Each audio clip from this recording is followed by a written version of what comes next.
Estamos en comunicación ahora con Agustín Salvia, probablemente el mayor experto argentino, y no sé si no latinoamericano, respecto a la comparación de cuán correctos son los índices de pobreza en relación a que muchas veces discutíamos con él de cómo nos daba mayor pobreza en la Argentina que en Brasil, donde uno recorría las calles de las principales ciudades de Brasil, lo que observaron una pobreza mucho mayor que en la Argentina. Y bueno, debatimos a lo largo ya, podríamos decir, de más de un lustro, sobre cómo y cuánto las estadísticas reflejan la realidad de la pobreza y cómo son comparables con otros países. Agustín, Jorge Fontevecchia te saluda. Hoy más que nunca volvemos con el tema recurrente que tenemos. La pobreza parece descender de manera astronómica y esa no es la sensación que tiene la gente que está fuera de la pobreza, e incluso creo que la que está dentro de la pobreza. Pero te escuchamos atentamente. Para que le voy a pedir al... No, a ver ahora, creo que estabas muteado. Ahora no te escuchamos bien, Agustín. A ver, déjame checar con el control. ¿Control ustedes habían confirmado con él que se lo escuchaba bien? Hola. Ahora te escuchamos perfecto, Agustín. Ahí está. Bueno, perfecto. Es cierto, Jorge, te felicito por el nuevo estudio. Muchas gracias. Muy bueno. Efectivamente, siempre hay que tener en cuenta que siempre las mediciones, en cualquier caso, de cualquier fenómeno social, son aproximaciones al mundo de lo real y no son la realidad, ¿no? Son representaciones de lo real. La pobreza lo fue así, más allá de que uno ponga un dato estadístico a través de un método, de una u otra manera, el método mide lo que los instrumentos de medición permiten medir. Y es una forma de acercarse. Lo importante de la validez y fiabilidad de cualquier indicador, cualquier medida, está en que capture justamente lo que quiere medir y que sea fiel en cuanto a la capacidad de hacerlo en distintas condiciones que no pertenecen al fenómeno, que sean aleatorias. En este caso, nosotros tenemos un registro de caída de la pobreza muy importante con respecto al primer trimestre o primer semestre del año 2024, y así lo registran las estadísticas oficiales en materia estadística, e incluso usando un instrumento, el mismo instrumento, pero donde los componentes de lo que se está midiendo, que es la capacidad de consumo a través de los ingresos monetarios de los hogares para llegar a cubrir una canasta de bienes y servicios básicos que les permitan tener una vida digna, mínimamente digna, eso se modificó. En varios aspectos se modificó. Se modificó porque a partir de la devaluación, a partir de la liberalización de precios y la liberalización de tarifas, lo que enfrentaste fue un cambio del sistema de precios relativos de la economía, pero también de la composición de los gastos de los hogares. Y que los gastos de los hogares se componen cada vez más de servicios como el gas, luz, transporte, comunicación, consumos fijos y menos corrientes. Es cierto que los productos alimentarios al mismo tiempo bajaron mucho más que en términos inflacionarios. La reducción, la caída de la inflación tuvo mucho más que ver con factores que están asociados a los alimentos y a otros bienes, y menos a los servicios, que estaban por arriba de la inflación promedio. Entonces lo que tenés es que los hogares en realidad experimentan una situación donde tienen más ingresos, pero también tienen gastos fijos más amplios. Por lo tanto, la capacidad de consumo corriente es menor. Este es el fenómeno que no están midiendo las estadísticas, producto de varios factores, estadísticas oficiales, producto de varios factores, entre ellos no haber actualizado hace unos años atrás, que tendría que haberse hecho, la composición de la canasta básica total, que es la que mide la pobreza, que es la que justamente evalúa el componente no alimentario dentro de los consumos de los hogares. Al no hacer eso, tenemos una pobreza que está sobrerepresentada en la caída. ¿Ha caído? Sí, porque mejoraron los ingresos le fueron ganando lentamente a la inflación, en una caída inflacionaria. Esto hace que los salarios respecto a la canasta básica alimentaria o a la canasta básica total te den mejoras con respecto a la inflación, empate con respecto a noviembre de 2023, pero que cuando lo medís si lo medís en cuanto a capacidad efectiva de consumo que tienen esos salarios, que tienen esas jubilaciones, vas a encontrarte que no consumen lo mismo ni más. Eventualmente hasta consumen menos de consumos corrientes y pagan más cuentas y obligaciones A ver, de sí, consumo. pero no es obvio que por más que se modifique la canasta y se diga, bueno, ahora la gente gasta más dinero en otro tipo de consumos, como por ejemplo digitales o compras de abonos de internet que a lo mejor hace 15 años representaban menos. Pero si un día cambia un gobierno, hay una mega devaluación y se aumentan los precios de los servicios públicos por arriba de la inflación, por más que estuviese actualizado, vuelve a quedar desactualizado inmediatamente, porque los precios relativos los cambia ese gobierno en ese momento. Entonces, bueno, por más que estuviera actualizado, en un país como nuestro que claro, tiene altos desequilibrios macroeconómicos y cambios en este sistema de precios. Cuando tenés una estabilidad macroeconómica y monetaria, no ocurren estos fenómenos de esta manera o de esta magnitud. Lo que ocurre es que con la magnitud que ocurren, tenés dos problemas.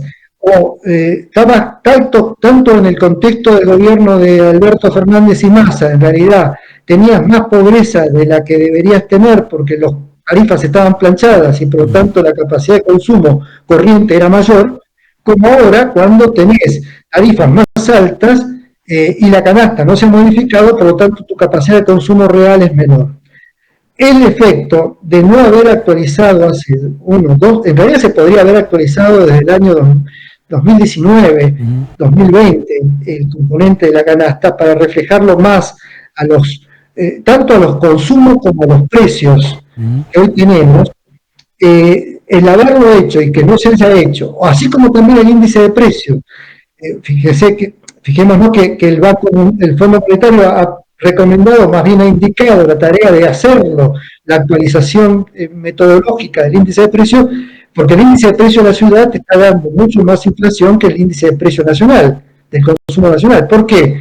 Y bueno, otra vez por lo mismo, que el componente de gastos fijos no está suficiente o debidamente ponderado, está sobreponderado aspectos que las familias consumen como consumo básico, pero no ponderado otros consumos complementarios, desde el combustible, el transporte, la comunicación, que son hoy... Ahora, nuevamente, ¿no? Yo vuelvo, pobre Agustín, te pongo a vos como significante de esta especie de termómetro con el que se mide. Digo, por un lado es obvio que por más que se hubiese actualizado como lo hizo la ciudad, de cualquier forma, si vos cambiás los precios relativos con un cambio de política macroeconómica muy draconiana, bueno, esa representación te va a cambiar. Hay una que sí aparece, que es la que hace el propio PRO, el Centro de Estudio del PRO, es la cantidad de dinero resultante que tiene la familia para consumir después de pagar los servicios. Y lo que eso indica es que es el 7% menos, las familias tienen para consumir 7% menos de lo que tenían en noviembre de 2023. Ahora, en noviembre de 2023 la pobreza era 40 y ahora es 30 y pico. Entonces, eso no cierra cuando uno lo mira de esa manera. Va, no sé, por lo menos desde la perspectiva... Varios temas vinculados a tu interpelación. Muestra que el termómetro de la medida de pobreza por ingresos, en forma indirecta a través de la canasta, es muy frágil, es poco fiable para enfrentar escenarios como los argentinos. Y por lo tanto podemos estar midiendo cualquier cosa sin que eso que midamos sea efectivamente lo que pasa. Esto habla de un problema metodológico con respecto al instrumento de medición de pobreza. Cuando analizamos indicadores directos de pobreza, de privaciones, como el estrés alimentario o el estrés económico de los hogares, muestran que grandes cambios no hubo con respecto a lo que ocurría en el después de la pandemia, 2021, 2022. Cualquier medida que tomes que sea de otra naturaleza, incluso los salarios, cuando los comparás en términos corregidos o sin corregir, te das cuenta de que no mejoraron. Si al mismo tiempo identificás que el empleo no te creció, el empleo privado no creció, y que sí creció el empleo informal, y que en realidad tenés uno de cada 4 argentinos desocupado o buscando un trabajo porque el trabajo que tiene es muy malo. En ese contexto te das cuenta de que eso no cambió sustantivamente más allá del pico de la crisis que hubo en el primer trimestre o primer semestre, o fines de 2023 y primer trimestre de 2024. Entonces, ¿qué decís con esas medidas directas? Y, está sobreexagerada la caída de la pobreza. Tenemos una cifra estadística que no corresponde o no ajusta exactamente a lo que le está pasando a la gente. Pasó un momento difícil y duro y muy malo en el primer trimestre del 2024, es cierto.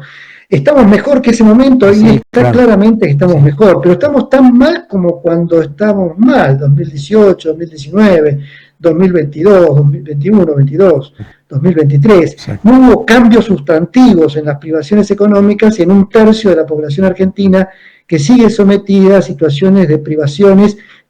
Dejémosle lo monetario de capacidad de consumo a privaciones más estructurales, alimentación, salud, hábitat, vivienda. Esa es la pobreza en Argentina, más allá de cómo la miramos. Y ahí es donde el índice de pobreza por ingreso, bueno, como cualquier gobierno, creo que a cualquier gobierno le gusta que más allá de los cambios metodológicos que puede introducir o no introducirse, justamente por intereses políticos, porque no convendría actualizar ahora la canasta básica total, porque políticamente te estaría dando mucha más pobreza que la que tenés, ¿no? Entonces, no solo te lo estaría dando en términos de variaciones del tiempo, es decir, te estaría dando una que no bajó tanto, sino que te estaría dando por arriba del 40% si actualizás la canasta básica total. Es decir, el precio de los bienes y servicios no alimentarios ha subido por arriba de los alimentarios, lo que hace que sea el riesgo de ser pobre para la clase media es mayor, desde el punto de vista estadístico, y el riesgo de ser indigente es menor. Por eso tal vez la caída de la indigencia es más genuina que la caída de la pobreza. Yo me pregunto, por tu experiencia en otros países de la región con los que vos estás en contacto, la capacidad de consumo no es un indicador bastante sólido respecto de si relativamente mejora o empeora, más allá del porcentaje de pobreza, que obviamente es un cálculo que parte de una especie de protocolo, el que siempre es subjetivo. Digo, si la gente consume más o consume menos, ¿no es esto un indicador de empobrecimiento o enriquecimiento del total de la población? Y no siempre. Para una economía con mayor nivel de formalidad laboral o económica, Sí. Sí. Para una economía como la uruguaya, la chilena, en términos relativos, o las europeas, cualquier variación que vos tengas en el ingreso per cápita familiar entre un mes y otro, entre un trimestre y otro, marca claramente qué está pasando con tu movilidad social o económica. Pero cuando tenés una economía tan informal y precarizada como el resto de América Latina y como tiene Brasil y Argentina, incluso tengamos en cuenta que Brasil tiene menos nivel de formalidad laboral que la que tiene Argentina en este momento. Digo, es decir, en economías de alto nivel de informalidad laboral, donde los ingresos, el cambio en los ingresos, los ingresos formales afecta solo a una parte de la población y otra parte de la población lucha por subsistir y no tiene claro cuánto gana y eventualmente hasta recibe ayudas sociales para llegar a fin de mes. Ahí la medición por ingresos no es tan clara en cuanto a cuánto te genera mayor o menor bienestar y capacidad de invertir con ese bienestar en mejor capital humano. La sociedad latinoamericana tiene a mí lamento decir esto, pero las tendencias en términos latinoamericanos en buena parte de los países de ingresos medios ha sido la mejora, incluso Brasil, si lo comparamos con la Argentina, en términos de estos últimos 20, 25 años. En cuanto a inclusión, a incorporación de clases medias a la estructura social. La Argentina lo que viene ocurriendo es un proceso inverso de deterioro. Te diría que hoy está cristalizado, en los últimos 15 años se ha cristalizado y tiende a ser más volátil, a veces aumentar y bajar, pero tenemos clases medias que se van reduciendo en su capacidad de invertir en capital humano. no pueden mejorar, no logran invertir en mejorar la educación de sus hijos, en la salud de sus hijos o propia, no logran mejorar su vivienda, no logran invertir. Entonces, no son motores del crecimiento, están logrando resistir no caer en una situación de pobreza. En otros países esas clases medias tienden a ser un motor del crecimiento y hacen que sus hijos salgan más educados, más calificados, tengan una oferta laboral más productiva, demandan más bienes y servicios de consumo a través de esos mejores ingresos, mejorar la vivienda, cambiar el techo, pintar, mejorar el jardín, mejorar el hábitat donde vive en el barrio, incluso se invierte en eso, se invierte en la salud a través de tener salud preventiva, se invierte en la educación porque la gente termina el secundario, los jóvenes terminan el secundario y los hijos van a la universidad, privada o pública, y la pueden financiar. Bueno, cuando eso no ocurre, tenés un estancamiento en el proceso de movilidad social, que ese es el problema estructural que está teniendo Argentina y que, a pesar de que ha caído la inflación, y que incluso te cae la pobreza estadística y hay mejora con respecto a algún momento del tiempo anterior, estamos estancados en ese contexto. ¿Puedo de una manera un poco silvestre traducir la situación de esta manera, a ver si resulta correcta? La indigencia baja porque el Estado ha aumentado por arriba de la inflación los subsidios o ciertos subsidios a esas personas, y al mismo tiempo esas personas viven en situación a veces inclusive de no pagar los servicios públicos, no digo casi sin acceder a ellos. Y el consumo que baja 7% respecto de lo que era antes de diciembre de 2024, lo que indica es que la clase media y media baja se empobreció, independientemente de lo que muestren las estadísticas. ¿Es correcto plantearlo de esta manera? Sí, es correcto, con un agregado, que es que esos sectores indigentes son menos indigentes gracias a la asistencia pública. Si no tuviesen esa asistencia pública estarían muy mal, muy mal. Y que el agregado de eso es que tampoco es suficiente la asistencia pública y parte de sus ingresos lo logran en la economía de subsistencia, en trabajos de muy baja productividad, en donde hay una mayor autoexplotación del grupo familiar para lograr esos ingresos. Los chicos dejan de ir a la escuela, tienen menos tiempo de estudio, la mamá y el papá salen a hacer changas, la venta ambulante, ciertas cooperativas de trabajo, los servicios personales. A ver, todo eso, el estrés psicológico que también todo eso genera, hace que la indigencia logre estar aliviada por tener mayor transferencia de ingresos, pero los problemas estructurales que marcan la indigencia de Argentina son muy, muy fuertes en términos de lo que implica intergeneracionalmente, de lo que se está desinvirtiendo en el capital humano de la infancia que surge en contextos de indigencia, e incluso en los segmentos de la clase media más baja, de los niveles de pobreza que están cercanos a la indigencia. Cuando vas a la parte superior de la pobreza te encontrás con una crema de clases medias que efectivamente describen lo que vos estás señalando, en donde en contextos de crecimiento económico y estabilidad macroeconómica o monetaria van a lograr salir adelante. Es decir, en un contexto donde esas clases medias que todavía tienen cierto capital humano, cierto capital físico, cierto capital social, van a tener posibilidades, si le bajás la inflación y estabilizás la economía, en tener un proceso de recuperación más rápido que los que están abajo, los hundidos, o los que están entre medio de los hundidos y esta crema de pobres. Y la Argentina tendría, en el mejor de los escenarios, un cuarto de la población sometida a una situación de pobreza estructural y crónica por mucho tiempo, si no logra un cambio de modelo de crecimiento. Agustín, clarísimo, mejor imposible. Muchísimas gracias. Perdón por tomarte como significante del termómetro. No, perfecto, Jorge, me parece muy bien. Creo que tenemos que revisar los termómetros. Hay cambios que ocurren en la realidad que obligan a cambios metodológicos y que todavía hay.